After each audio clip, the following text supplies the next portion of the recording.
all you wonderful people.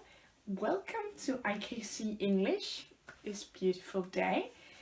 Today we're going to talk about trees and forests and things like that. And my name is Ane. And I'll be here to try to teach you something today. So enjoy. I hope you learned something.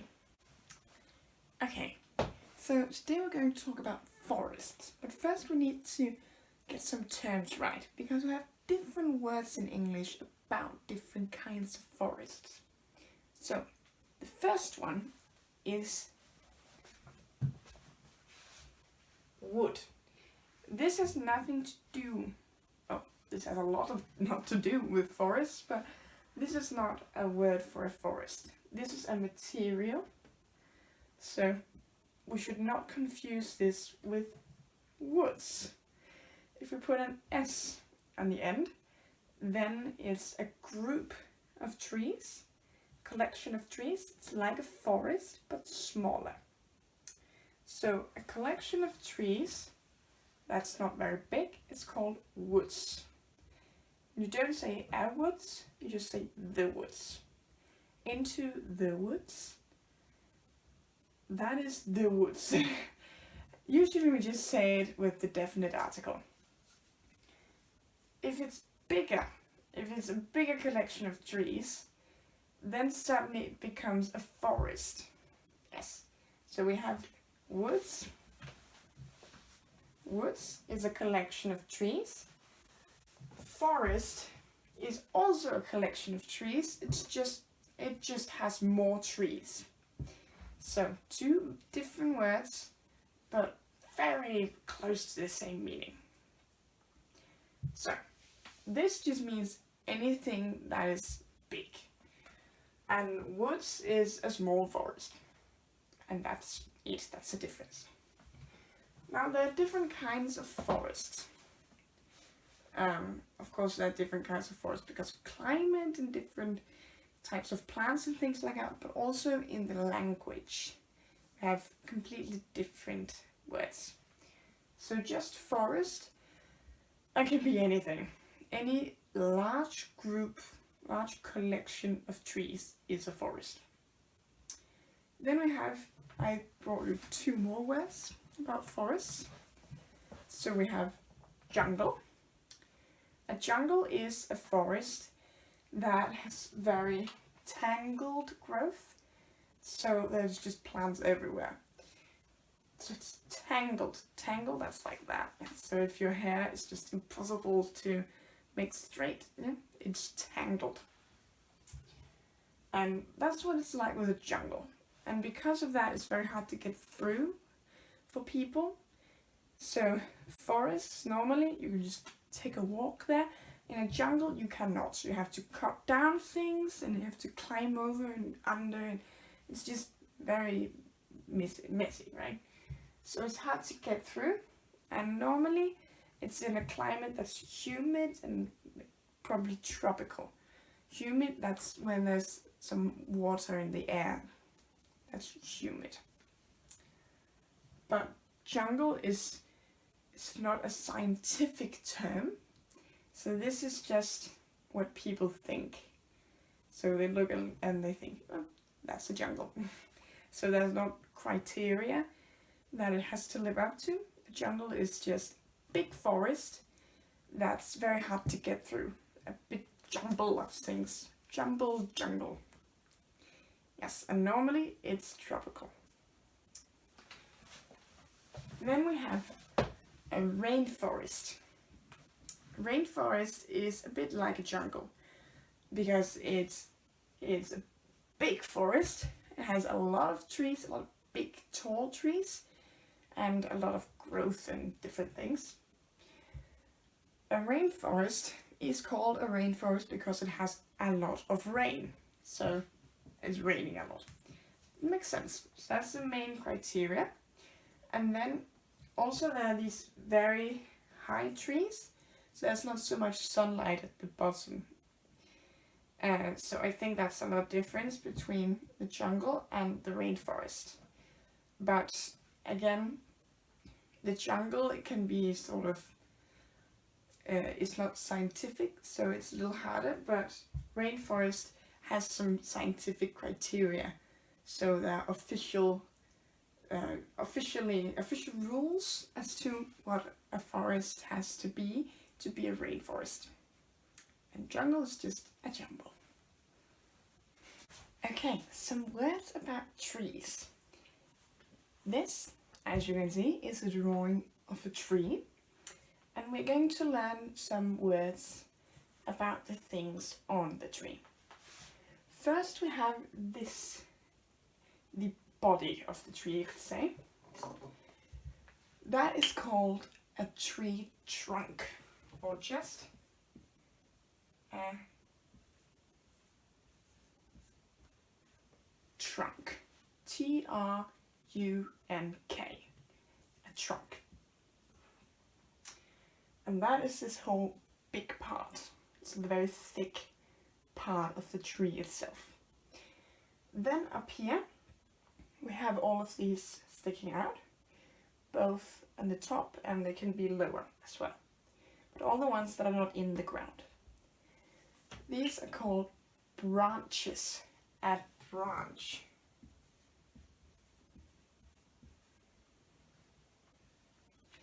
And when we have more of them, they are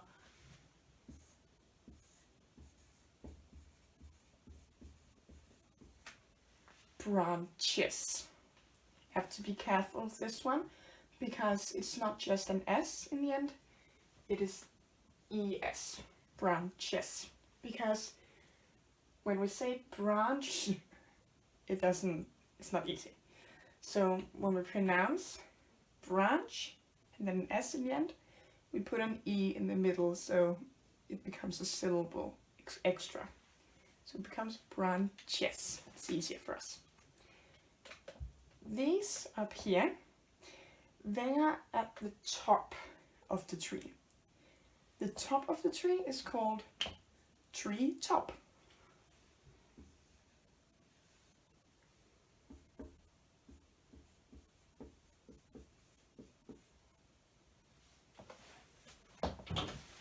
So that's the tree top. Now, there's also a word for just this part. So the tree top has another word, another name. And that is the crown.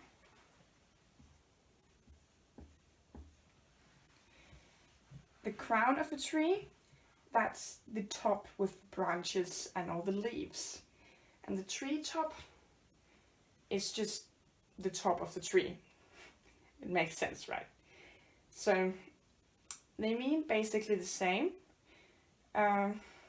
We just usually use crown more to say, oh look how beautiful it is with all the leaves and things like that. Whereas tree top is more of the placement. So if a squirrel is running around between a lot of trees in the tops, you would say it's in the tree tops, because it's about the placement. Yes. But they're interchangeable usually, so you can use them the same way, interchangeable. Okay, now I said leaves. That is because this is a leaf. I've tried to draw it, but it's the ones that are up here. A leaf. When we have more of them, the F changes, and that's very normal. When it ends with an F, it changes into a VE, so it becomes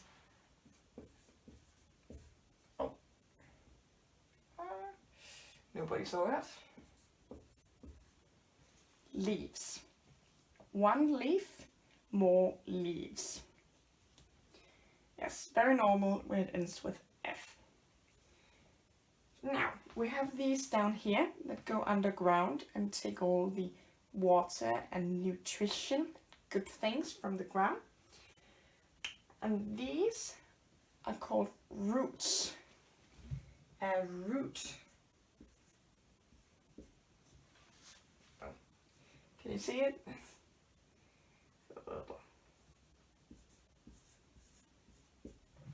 root. One root, more roots. You just put an S on that one. It's easy. Okay. This is an attempt to draw the skin of the tree. You know, the one that's like ruffled, sort of. That is called bark in English. Bark. So that's the outer layer that you can sort of peel off sometimes. So it's the protective skin of a tree. That is bark. This is uncountable. So 1 bark, 2 bark, no. You cannot say that. You just say bark. Some bark, a little bark, more bark, a lot of bark. That's how it works with the uncountable. If you say a bark, then it means the sound that a dog says. So when a dog says, right, that is a bark. But if you have some bark, it's the skin of a tree. Right, so I made a little drawing here. This is a piece of the tree that has been chopped down, and now it's laying there. So it's a big chunk, and that is called a log. Oh, that's an O. A log. A log can be smaller or bigger, but I think many times they would be bigger. So a log can look like that, for example. Yes. Now, a log is made out of wood, but it comes from a tree. That is because tree and wood are two very connected words. They're not the same.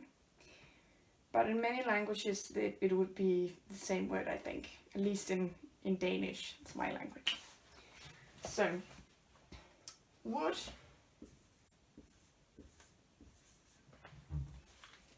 and tree. It's not the same because a tree is this, all of it. And wood is the material in here. So wood does not take in the leaves and all the green things. That's only this part. That's the wood. And wood is not a plant. A tree, that's a plant. So you can watch it grow, you can put it in the ground, it grows, right? But wood is a material. So just write that.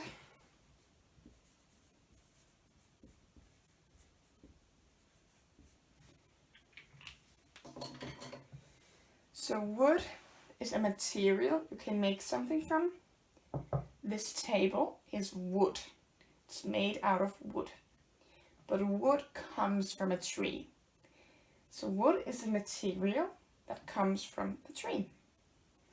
So you don't say this is made out of tree, because tree is not a material.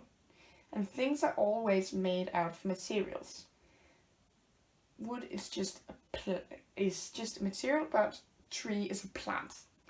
So you cannot say it's made out of tree. You can say it is made from a tree. Then it means, oh, you took a tree and you chopped it down and then you turned it into something.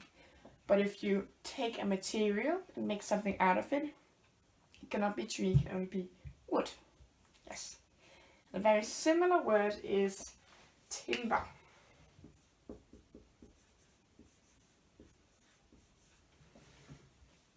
Timber. And I think timber is mostly about the very big logs that you make fall down. So it's almost an entire tree or the whole trunk, and then you can use it for different things. But timber is wood. It's just used some other places, but this is not as used in normal speech. Normal people mostly just need tree and wood. But you need to know when someone says timber, they just mean wood. Right? So it's kind of the same. Yeah. timber, that's also what you shout if you chop down a tree. You're like, oh, it's coming, it's gonna fall, it's gonna fall.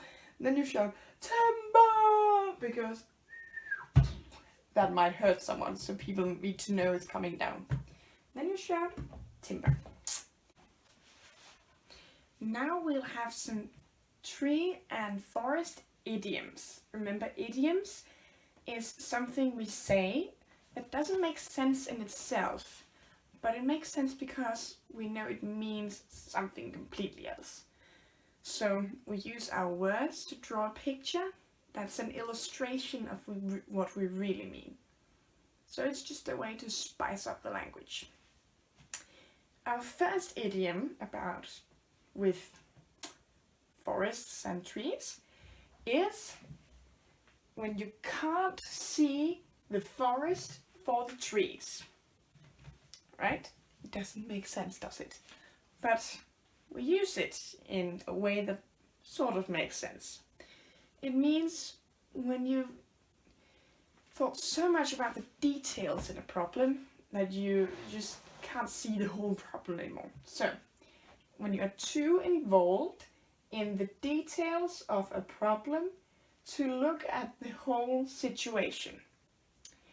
So, when you just look at something and just keep looking at all the little things, and then you stop being able to see the whole thing altogether. And when you do that, you can miss something. So, I made an example. Let's read it together. You will repeat what I say. So, I had looked at the math problem. I had looked at the math problem for so long that I couldn't see the forest for the trees. Again, for so long that I couldn't see the forest for the trees. I didn't notice the paper was upside down. I didn't notice the paper was upside down. See, so you've been standing with a math problem. So that means a piece of math that you have to solve. And just keep looking, and plus and minus and numbers and letters and then you get so caught up with thinking, more and more complicated thoughts about the little things that you forget to turn it the right way around. Sometimes you just have to look at the whole situation first and then go to the details. So that's what this one is about. The next one is to back up the wrong tree. And this one, the literal meaning is when a dog is chasing a cat, or when a dog is chasing something, and it goes up a tree. Then the dog runs to the tree and starts barking to get it down. But if the dog barks at the wrong tree, it is barking up the wrong tree. So I drew it over here. I have a dog and chased the cat, but the cat is up here. So the dog is barking up the wrong tree. When humans do it, it means to go to the wrong person or use the wrong method for a problem. So if you want to solve a problem, but you go to a person that knows nothing about it, or you use a method that makes no sense, then you are barking up the wrong tree. You should look somewhere else for your solution. Because it's the wrong tree, your solution is over here. So, an example. Let's read it together. I read a part and I repeat it, you repeat with me. If you get a hamster to solve your rat problem. If you get a hamster to solve your rat problem, you're barking up the wrong tree. You're barking up the wrong tree. Okay, so what that means is if you have rats in your home you want to get rid of them, it will not help to get a hamster. You should get a cat or a dog, right? So you are barking up the wrong tree if you're thinking about buying a hamster for that, because the rats will eat it. One more thing you can say in English is, sticks and stones may break my bones, but words can never hurt me. So that's the full length version. And this one is,